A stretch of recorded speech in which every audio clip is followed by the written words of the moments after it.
This is Curtis coming at you from Ace Per Ed Studios, once again covering NFL football 2021 season. I wanted to get to some other tape, some other teams, some other fan bases to expand my knowledge of the game and, just spread out a little bit. But I'm like a pit bull locked on to my team after a real disastrous week. I just can't let go. So today I'm going to take a look at Austin Jackson's greatest hits against the Bills. Now, there is sarcasm in this, but it's not directed at the kid. The kid's a good kid. Watch the tape, and he's giving it 1,000%. And it makes me like him even more. This is directed at the staff, because the reality is all this effort the kid's given with the production that we're seeing on tape makes it even worse. So I'm going to let the tape roll to give you a bird's eye view of what the situation is with his play against the Bills. So let's take a look at the tape and see what we see. All right, we're going to open up. This is obviously just want to show this. This is Jackson's running to go get some popcorn in the stands. There's a big play that was lost.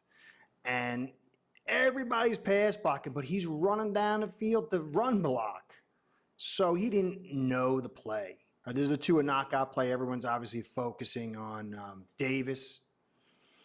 But not to excuse that play on his part, but let's look at Jackson, who's the 18th overall pick in the 2020 draft, compared to undrafted, all over the place, Mr. Davis. Hands to the face and totally whiffs.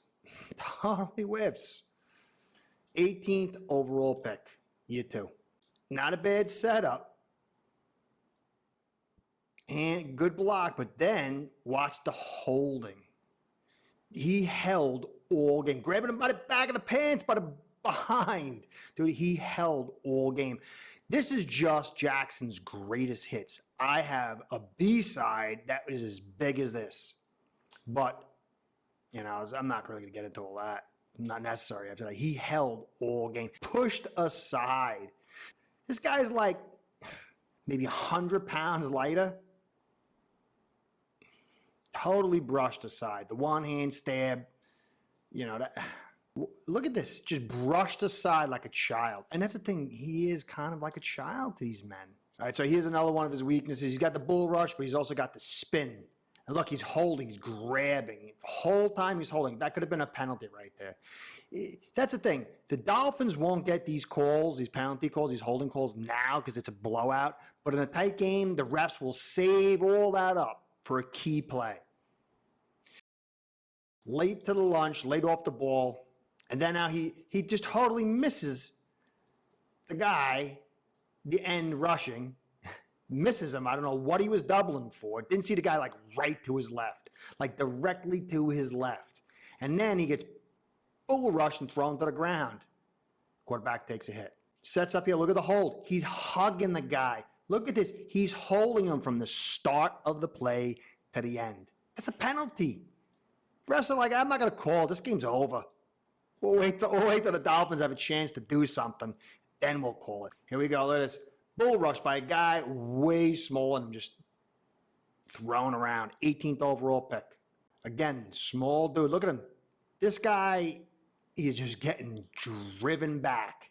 And you're going to put him at guard with his bigger DTs and more power. Look at this. Just gets inside.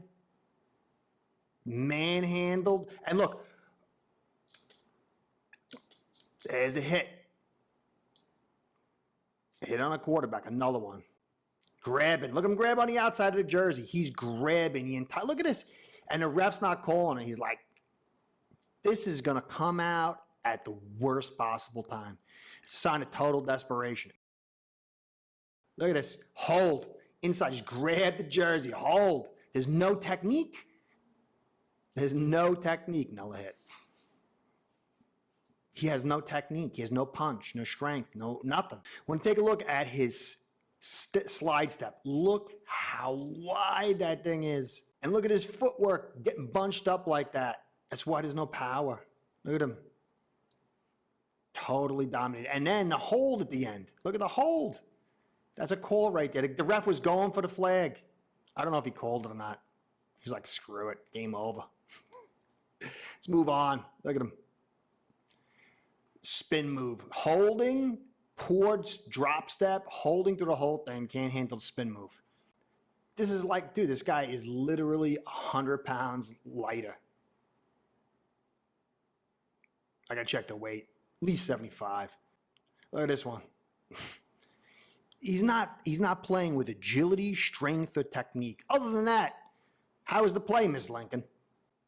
But he's going to start, and Kinley's going to get benched. I'm saying Kinley's great. Oh, look at this. Look at this. This is some of the worst play I've ever seen. Talk about Jesse Davis. Talk about Hunt. Talk about everybody. Look at this. Now, there you go. Greatest hits. But Kinley's getting benched. You can see here that this kid is struggling big time.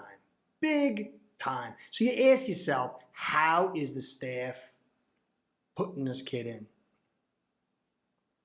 I mean, reality is what you see on that tape, he wouldn't start for any team in the NFL. And sadly, I don't know how many teams he'd actually make the roster on. But it wasn't his fault to be drafted 18th overall.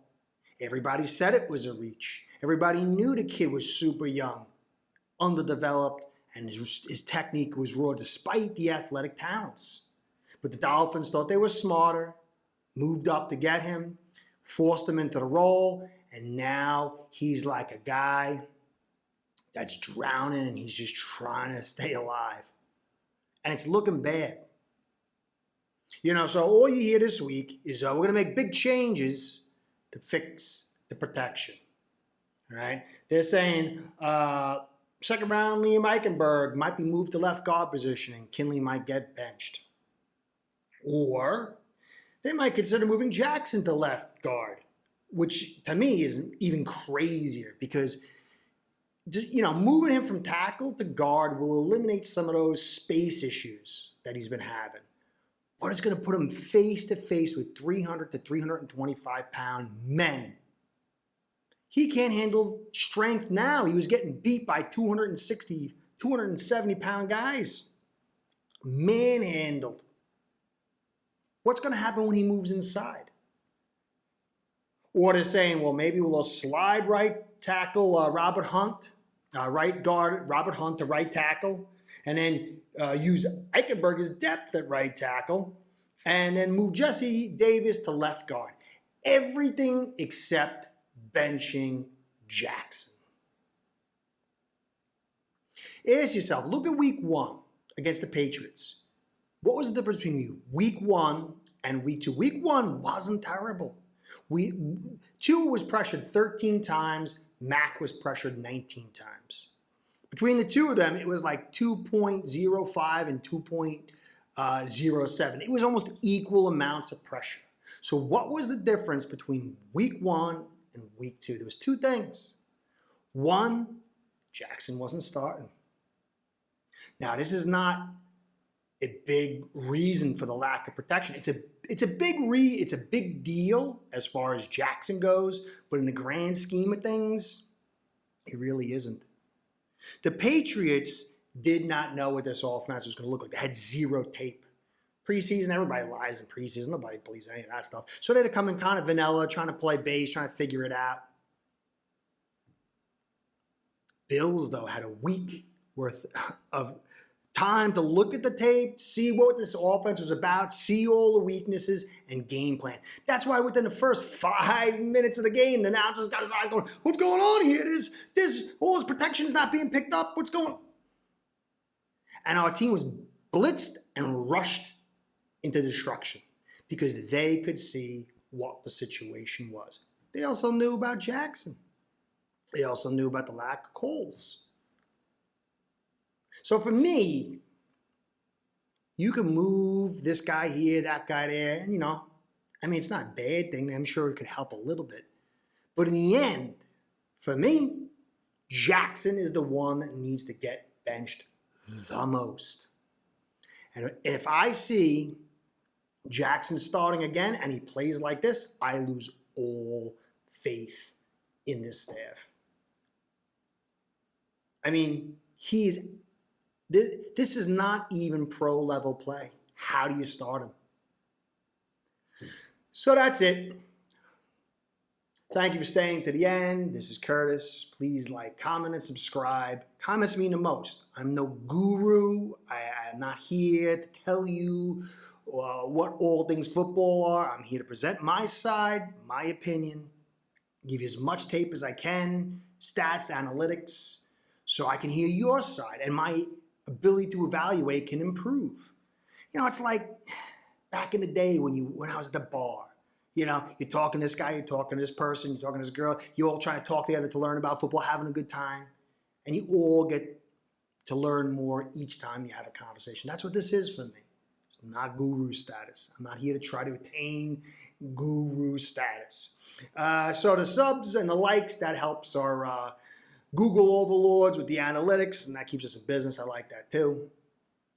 Ace Barrett, our sponsor, wouldn't be here without them. They want to let you know that they're world-class software. You can get in on all the action, friends, family, co-workers. So much action going on. Great company. Wouldn't be here without them. Wouldn't be here without you guys. Between the two of you, keeping me in business. And I like that. I like talking football. So anyway, thank you for staying to the end. This is Curtis. Catch you next time, and be well.